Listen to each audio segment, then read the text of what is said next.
salama basa. Sha ngo ntibugongo. Musanze ndi kumede tumanyera umufana yaje. Arora umudangera leta. Yesu utumanyera yikorera. Oya soya. Yesu se kandi. Ntabwo kandi kutumede tasi. Akorewe. Reba ukuntu bagameze. Akifata akagira ati Keba we mwana. Ye. Ariko abanyabyaha muzakira. Akomeze kakaba. Mutema n'utundi se. Akorere kurera buraga Petero. Irambya ati rero wa mugabo wengiye kavura gute. Iri joro nsakira bikunyakanye gatatu. None reba bikiba yasaje ngo kukuruku yarahindukiye yigira ngo ukinene kukadaje. Petero nawe kubera ikimwaro. Abonye ukuntu irukansarira se. Yesu rakumaniye. Irandoro ivuga ngo wakoze ibiki waje. Buriya nini. None reba ahantu buriya nemera hambere. Ari ukuntu yabaga afite igitsura.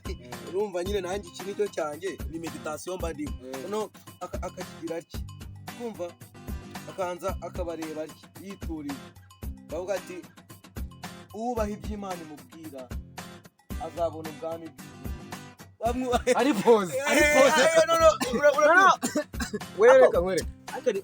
Ari ibintu nakundaga yagendagamo. Imwe nakubwiye. Do. Ari pose. Irimo.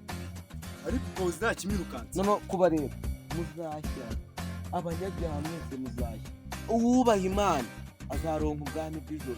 Wahamba ko cyangwa ntago narasoza kubwira. Ako wibuka ahantu abantu bari bishwe n'inzara ari ibihumbi.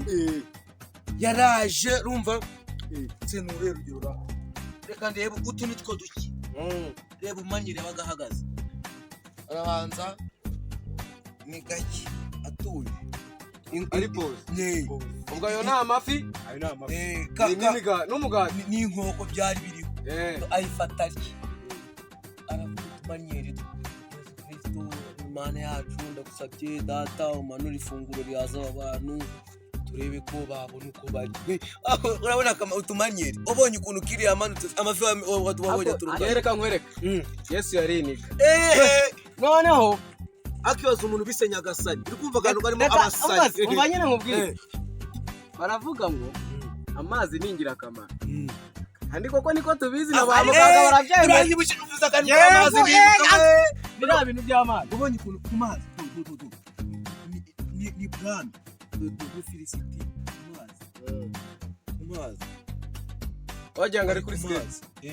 Ari ku mazi.